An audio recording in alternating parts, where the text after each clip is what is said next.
evidentemente nosotros... Escuchemos de inmediato al presidente del Congreso Nacional. Como comisión permanente, después de que nosotros nos tuvimos que, con la Junta Directiva, convocar para poder nombrar la comisión permanente y cumplir lo que establece la Constitución de la República, empezamos a ver varios temas administrativos. Estamos todavía en algunos temas que tenemos que gestionar. Hay decretos o dictámenes que debemos de revisar para lograr los consensos y someterlos a votación, porque nosotros estamos en sesiones podemos hacer sesiones hasta el 20 de enero. Así que no vamos a hacer sesiones como las que hicieron el 20 de enero del 2014, que simularon la aprobación de 69 decretos y aprobaron en un solo dictamen más de 99 contratos y contratas a favor de los generadores de energía. Nosotros aquí hemos hecho decretos que son en favor del pueblo y nada de corrupción. Sin embargo, quiero contarles un poco acerca de algo que ustedes van a ver en un importante video, un contundente video que va a marcar un antes y un después en este proceso electoral. Por eso cuando yo dé paso al video que vamos a presentar acá, yo espero que lo puedan escuchar. Ya se hicieron pruebas de audio, me dicen que todo está bien. Sin embargo, instruyo a comunicaciones para que de inmediato, cuando se termine la presentación de este video, mandemos el original a todos los medios de comunicación, además de publicarlos en las páginas del Congreso Nacional. ¿Cómo fue la elección del Consejo Nacional Electoral, del Tribunal de Justicia Electoral y del Registro Nacional de las Personas? Cuando cabildeé los votos con las diferentes bancadas, especialmente con la bancada del Partido Nacional, logré los votos de una facción que no era la que seguía las instrucciones de Tomás Zambrano, de Mario Pérez y de Toño Rivera. Con esta facción logramos los votos suficientes para que fueran ellos los que sugirieran a la persona que integraría el Consejo Nacional Electoral. Evidentemente, ellos, por disciplina partidaria, se vieron obligados a seguir lo que la mayoría de la bancada del Partido Nacional había decidido. Por otro lado, el otro representante de los tres entes electorales iba a ser el Partido Libre, quien ellos también podían decidir a quién ponían como representante. Sin embargo, algo que no conoce el pueblo hondureño es que yo ya había logrado los votos suficientes con tan solo la bancada del Partido Libre y la bancada del Partido Nacional y algunos otros como yo, por ejemplo, que en ese entonces era del PCH, para que el tercer consejero o el tercer miembro de cada uno de los entes electorales lo pusiera el PCH. Yo pensaba poner a Karen Rodríguez, de propietaria. Sin embargo, en la parte política, y esto lo quiero explicar así para que lo entienda el pueblo hondureño, porque ahorita hay elementos políticos que se hablan ahí, acordamos, junto con la coordinación del Partido Libre, que era justo que el Partido Liberal no se quedara sin consejero propietario, ya que ellos habían alcanzado un caudal electoral lo suficientemente grande y el PCH no había alcanzado ese caudal electoral. Y eso es cierto. Por esa razón, que les habla accedió a que el Partido Liberal pudiera ellos nombrar el agua, por favor, que me quitaron de acá. Ellos pudieran nombrar a su representante en el Partido Liberal. Entonces ya Libre decidió quién, el Partido Nacional iba a decidir quién, pero el Partido Liberal tenía una división bastante fuerte. Y la división era si ponían a Aixa Zelaya o Ana Paola Hall. Fue en la casa de Carlos Flores donde yo me reuní, ya que él es el que influye en Ana Paola, para llegar a un acuerdo y que fuera Ana Paola la que representara al Partido Liberal. Que se quedara Miriam Barahona también en el Tribunal de Justicia Electoral y que en el registro continuara Roberto Brevé. La otra contienda que había en el registro era Rolando Catán. Entonces logramos también que se quedara Rolando Catán. Digo esto porque dentro de esos acuerdos que no se dicen y que son importantes ahora para lo que les voy a hablar, se discutió el orden de prelación. El orden de prelación era quién iba a ser primero presidente el primer año, después el segundo quién iba a ser presidente, y se publica así en la Gaceta. Si ustedes, los periodistas, sobre todo los que cubren la fuente legislativa, lo saben, que así como se publica en la Gaceta el orden, así es el orden de la presidencia. Por esa razón es que de una manera bastante sabia, diría yo, decidimos que la primera persona que debía presidir en las primarias era la que más experiencia tenía. Y en ese entonces la que más experiencia tenía era Ana Paola Hall. Y por eso iba de primero. Y evidentemente, si uno está en el poder, compañeros, pone en las generales a que dirija el representante del partido de la alianza que teníamos nosotros en ese momento. O en este caso, del Partido Libre. Y pusimos de segundo para que fuera en las generales presidente Marlon Ochoa. Ana Paola no iba a ser ninguna Cosette no iba a presidir nada. ¿Por qué? Porque no tenía experiencia. ¿Qué ocurrió? Que tanto el representante del Partido Liberal con el que se dialogó, como los nacionalistas, nos dijo a nosotros que jamás se unirían con el Partido Nacional, que no harían una alianza liberal nacional. Y al final, todos sabemos lo que pasó aquí. Se puso primero para las primarias a Cosette López, y ya vimos nosotros el precio de esa inexperiencia con el desastre que ocurrió en el transporte de urnas en las elecciones primarias de marzo 9. ¿Qué ocurrió en ese entonces? Ante el desastre que ocurrió en ese momento y el riesgo de lo que podía ocurrir en el país, nosotros hablamos, yo personalmente hablé con cada uno de los consejeros y las consejeras, con los tres, y les dije que iba a nombrar una comisión para que hiciera una investigación que iba a iniciar una vez que se hiciera la declaratoria de las primarias. Esto es bien importante entender por qué. Era una manera de asegurar que hubiera declaratoria en las primarias, porque eso sí iba a romper el proceso electoral, eso sí ponía en riesgo el proceso electoral. Como nosotros, desde que venimos a este poder del Estado, junto con la Presidencia de la República, decidimos garantizar el proceso electoral democrático desde aprobar 4.300 millones de presupuesto para todo el proceso electoral. Aprobarlo y no solamente venir y que pasara por el Congreso y que nos lo mandaran también, sino que hacer las reservas en el presupuesto. Además de esto, publicarlo en el Diario Oficial La Gaceta, y así se hizo. Por esa razón garantizamos con la creación de esa comisión que posteriormente, después de la declaratoria, se hiciera la investigación. Fue aquí en este mismo salón que está detrás de mí, para toda la gente que nos ve y nos escucha, que se hicieron las audiencias a los consejeros. Ahí mismo fue donde Cosette López manifestó que no se sentía en capacidad para poder realizar el proceso de elecciones generales. Lamentablemente no se ahondó por qué.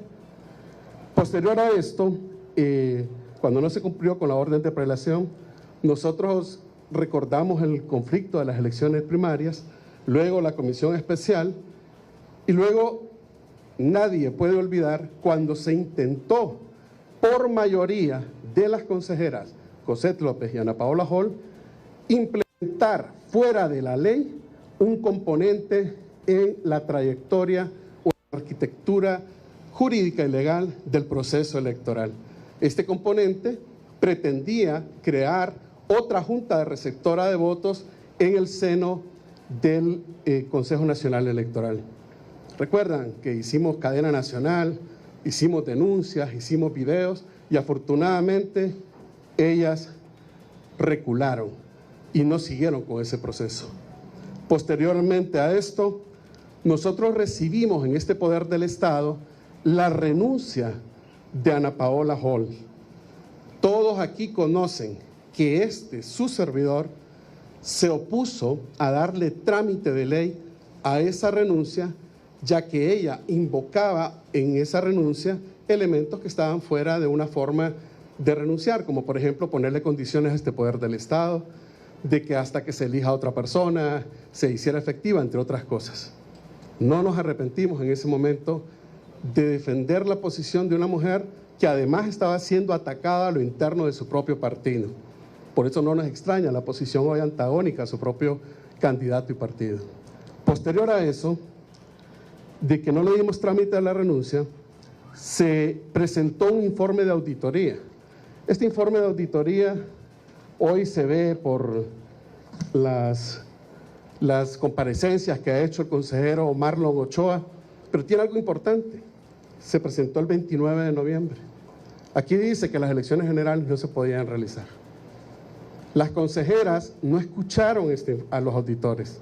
Se levantaron de la mesa aduciendo lo que han venido utilizando como muletilla para justificar bajo algo que yo creo que no era correcto usar, y es que estaban siendo víctimas de Marlon Ochoa o de diferentes tipos de situaciones que no son reales.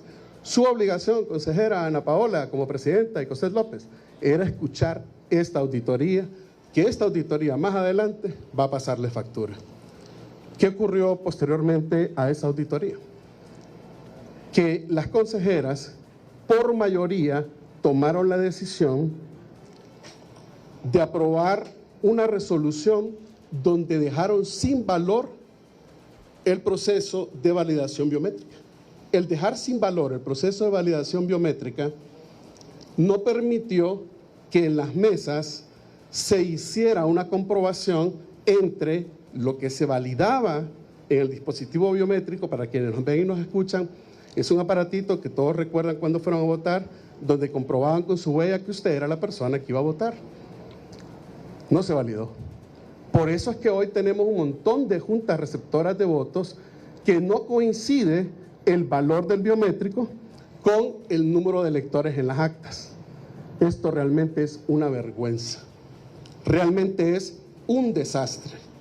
Esta decisión por mayoría que tomaron ellas también la denunciamos nosotros, porque estaban usurpando funciones del Congreso Nacional porque no pueden legislar. Diciendo esto, yo quiero, con la responsabilidad que me caracteriza, quiero mostrarles a ustedes un video del cual les pido que le pongan atención a cada una de las cosas que se dicen en este video, a cada uno de los componentes, porque con esto se marca un antes y un después en este proceso electoral. Al final, yo voy a continuar con ustedes. Por favor, si ponemos el video, si lo tenemos listo, no se ve nada ahorita. Adelante, video.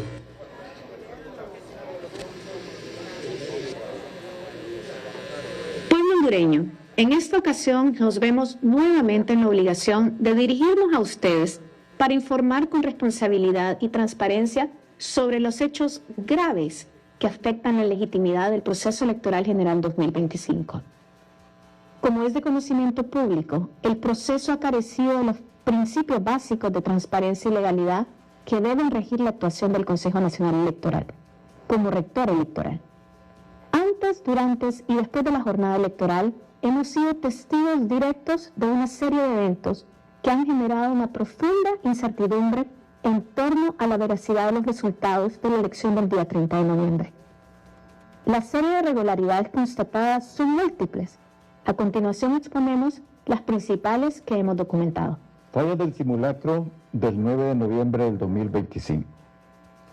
En la falla del simulacro realizado el 9 de noviembre del 2025, se constataron irregularidades y faltas de cumplimiento de la empresa encargada del TREP, ASD. En el simulacro únicamente se logró transmitir el 35% de las actas, resultando que no recibió la debida atención por parte del CNE, a pesar de que representaba una clara advertencia de lo que ocurría el 30 de noviembre. Auditoría de la empresa auditora CGTS Corp a la empresa del TREP ASD. La empresa encargada de auditar a la empresa del TREP advirtió al Pleno de Consejeros del CNE en fecha 29 de noviembre del 2025 lo siguiente. Número 1. Que el sistema TREP no se encontraba en un estado limpio y libre de datos al inicio de las elecciones generales. Número 2. No existían garantías de que la infraestructura tecnológica permaneciera inalterada antes, durante y después del evento electoral, comprometiendo seriamente la transparencia. Número 3. No fue posible realizar la revisión y prueba completa de las 7 reglas de validación establecidas. Pese a estas alarmantes advertencias, el Pleno suspendió esa sesión sin tomar ninguna medida al respecto. Modificación en el uso del biométrico. Violentando el artículo 263 de la ley electoral, el Pleno de Consejeros del CNE, 12 horas antes del inicio de las elecciones, por mayoría de votos, aprobó la eliminación del cruce entre la cantidad de votantes registrados en las actas y la cantidad registradas en el dispositivo biométrico. Esta modificación generó que se sumaran más de 480,000 votos en 16,676 actas que presentaron estas inconsistencias. Como consecuencia a esta decisión, provocó lo siguiente: que el call center del CNE realizara miles de llamadas instruyendo a las juntas receptoras de voto que el uso del biométrico no era obligatorio. El envío masivo de mensajes de textos informando que el CNE aprobó la eliminación del dispositivo biométrico. Voto bajo coacción.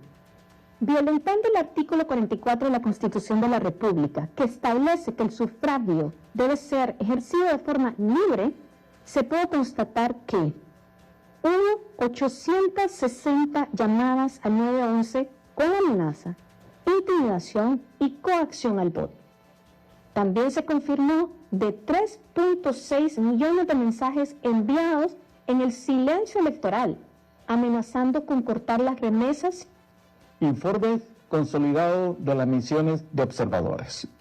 Los informes consolidados de misiones nacionales e internacionales, entre ellas MOE-COPAL, Misión de Observación Electoral de la Unión Europea, MOE-UE, Asociación Americana de Juristas, AAJ, la Asociación de Arcoíris de Honduras, la Federación Democrática Internacional de Mujeres, la FDIM, CONAFED, Veeduría Electoral Organizada, VEO, COPRU, coinciden en señalar que existieron, número 1, fallas estructurales en el sistema TREP.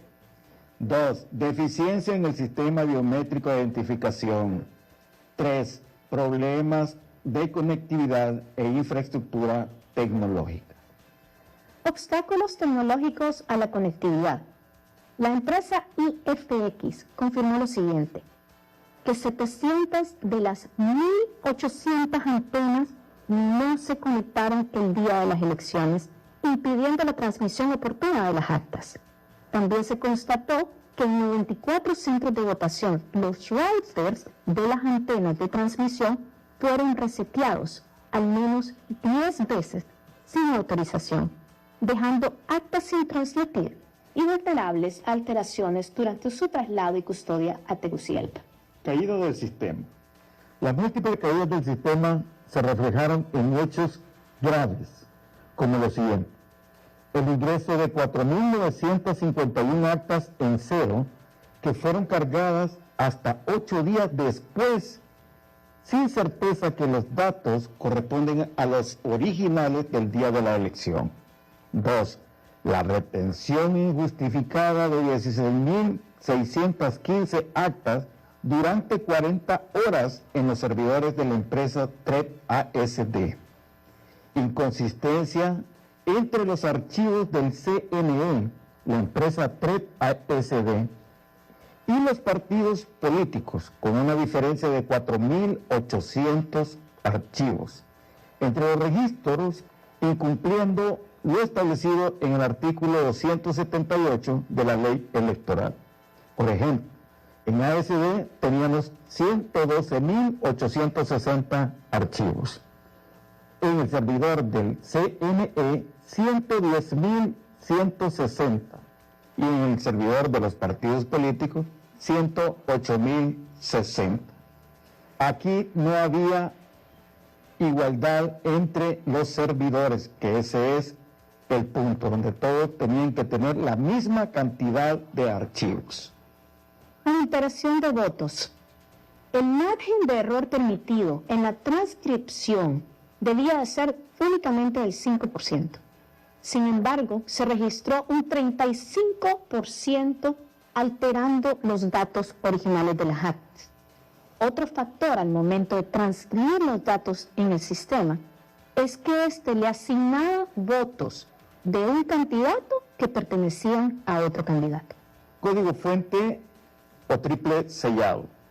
Se constató que existen indicios que el código fuente del TREP fue modificado sin hacer uso de las 3 llaves que manda el artículo 282 de la ley electoral. El 6 de diciembre se constató que esa contraseña del sistema era diferente a la que se colocó el 30 de noviembre, evidenciando que ya sea la empresa del TREP o terceros ajenos a la empresa hicieron cambios desconocidos y sin autorización. A pesar de esta evidencia, el Pleno de Consejeros, por mayoría, decidió seguir utilizando este software claramente manipulado. El informe preliminar de observación del proceso electoral 2025, emitido por el Foro Nacional de Convergencia FONAC, concluye lo siguiente. Número 1. Parece irónico que después de tanto uso de tecnología, controles y presupuesto durante este proceso electoral, siga siendo el voto por voto la única forma en que los candidatos y la ciudadanía puedan saber quién gana realmente. 2. El fracaso de la empresa ASD, contratada para el TREP, pone bajo la lupa un sistema de contratación aparentemente regido por criterios de selección raquíticos y que como consecuencia deriva en un uso inadecuado de los fondos públicos. 3. Se necesitarán auditorías externas del funcionamiento del TREP y del sistema de divulgación que sean debidamente socializadas con la ciudadanía. 4. Se requiere una investigación rigurosa e independiente, abierta a toda la ciudadanía hondureña, que rinda cuentas y ofrezca explicaciones sobre las múltiples fallas técnicas en la transmisión de datos, así como otras denuncias que han empañado la credibilidad del proceso electoral. Considerando que 2 partidos políticos han solicitado el recuento voto por voto de las 19.167 juntas receptoras de voto a nivel presidencial, lo cual sería una salida al conflicto electoral y por el bien del país ante tanta irregularidad, informamos al pueblo hondureño que no avalaremos un proceso claramente irregular y viciado en el que se respete la voluntad del pueblo hondureño reflejado en las urnas. En virtud de lo anterior y amparándonos en la Constitución de la República, en sus siguientes artículos, artículo 40, son deberes del ciudadano cumplir, defender y velar porque se cumplan la Constitución y las leyes. Artículo 321. Los servidores del Estado no tienen más facultades que las que expresamente les confiere la ley. Todo acto que ejecuten fuera de la ley es nulo e implica responsabilidad. Artículo 323.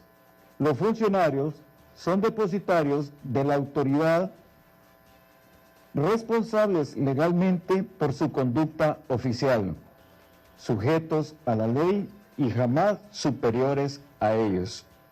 Ningún funcionario o empleado civil o militar está obligado a cumplir órdenes ilegales o que impliquen la comisión de un delito. Y para finalizar, es nuestra responsabilidad constitucional hacer un llamado a la comunidad internacional para que se mantengan atenta y vigilante ante las presiones, amenazas y actos de intimidación que ponen en riesgo nuestras vidas como consejeros, orientadas a condicionar y forzar decisiones alineadas a intereses partidarios. Estas acciones constituyen una grave vulneración a los principios de soberanía, legalidad, independencia y democracia que deben regir todo proceso electoral. En ese sentido, instamos a los entes de seguridad del Estado a cumplir de manera inmediata y efectiva con su deber de salvaguardar nuestra vida, integridad y seguridad, así como la de nuestra familia. Al pueblo hondureño, una vez más le recordamos que nuestra postura es apegada a la ley para defender el voto de cada uno de ustedes. Que Dios bendiga a Honduras. Bien, como ustedes mismos acaban de ver, esas declaraciones son serias, contundentes y se encuentran en diferentes denuncias que ya se han presentado en el Ministerio Público. Por lo que desde este Poder del Estado hago un llamado enérgico al Ministerio Público para que actúe conforme a ley en base a las denuncias que ya se han presentado en este proceso electoral en el cual hay varios vicios. Por lo que la declaratoria ilegal, sin cumplir con el procedimiento electoral, denegando el escrutinio especial sin justificación alguna, sin revisar todas y cada una de las juntas receptoras de votos, como fue solicitado por dos partidos políticos, tanto el Partido Libre como el Partido Liberal. Por lo tanto, dejan a todos los ciudadanos que fueron a votar y a los que participan como candidatos en estado de indefensión, violentando la voluntad soberana expresada en las urnas. Por lo que me voy a permitir leer la Constitución de la República. Si la declaratoria que se hace o la supuesta declaratoria no cumple con los requisitos de ley y se desea aquí imponer con la presión mediática, con la presión geopolítica o con apoyo de grupos criminales que estuvieron siendo parte del proceso electoral y se desea imponer una declaratoria ilegal, la Constitución de la República establece en su artículo 205, corresponden al Congreso Nacional las atribuciones siguientes. Numeral 7. Hacer el escrutinio de votos y declarar la elección del presidente designados a la presidencia, diputados al Congreso Nacional y al Parlamento Centroamericano y de los miembros de las corporaciones municipales cuando el Consejo Nacional Electoral no lo hubiera hecho. Por lo tanto, este proceso, para que el pueblo lo tenga claro, si no hay declaratoria por parte del Consejo Nacional Electoral, si no se cumple con lo que establece la ley, que 30 días después de las elecciones que se realizaron el 30 de noviembre, por lo tanto, los 30 días son este 30 de diciembre, si no hay declaratoria, entra aquí la Constitución de la República, y así como me dicen aquí a un lado, mañana se aplica la Constitución. Si esto acontece, le garantizo al pueblo hondureño, a los afectados candidatos y a todos los ciudadanos y a la comunidad internacional que aquí sí se van a hacer el escrutinio de las 19.167 juntas receptoras de votos para poder emitir una declaratoria. No es cierto que la Comisión Permanente haría esta tarea como han pretendido hacer creer a través de los diferentes medios de difusión y diferentes actores políticos. No es cierto. Eso es el pleno de los 128 diputados del Congreso Nacional quienes realizarían esta tarea en caso de esto acontecer. Antes de pasar al uso de la palabra, yo les quiero mencionar a ustedes, los periodistas, a los ciudadanos que me están viendo. Si todos hemos sido testigos del desastre y la vergüenza electoral, de los delitos que se están cometiendo, de la flagrancia de esos delitos, de tener votos planchados, de que las mismas urnas del 2013, los mismos centros de votación del 2017, son los mismos de esta elección, donde se han puesto en evidencia varias situaciones. Nosotros los hondureños tenemos que buscar una salida y esta es la salida, la misma Constitución. Aún por sobre la injerencia, aún por el sometimiento, compañeros y patriotas, pueblo hondureño, ya no bajemos la cabeza. No tenemos que bajar la cabeza. Nosotros solo ante Dios podemos bajar la cabeza. Pero ahorita estamos en un momento que la patria nos llama para que se cumpla con la Constitución de la República, y es lo que nosotros desde este poder del Estado es lo que vamos a realizar. Vamos con las preguntas. Bien, parte de esta comparecencia de prensa por parte del ingeniero Luis Redondo, donde ha sido larga. Compañeros, vamos a seguir. 16 de diciembre es su grabación, pero el consejero suplente el 24 salió con las consejeras en una misma sesión firmando esta declaratoria. Al momento que se firmó, él entonces decía una cosa y luego cambió su discurso el 24 porque ahí estampó su firma. ¿Por qué ese cambio? Usted, que fue el que lo delegó y el que lo sugirió para ese cargo que usted mismo le puso ahí, te llamé y me dijiste que no traicionarías al pueblo hondureño a través de un ex. Sí, en primer lugar, así como quedamos sorprendidos, todo el pueblo hondureño se imagina cómo quedé yo, cuando de manera democrática, al momento de poner a los compañeros suplentes, todo dice, el presidente Redondo puso a todos los suplentes. No es cierto.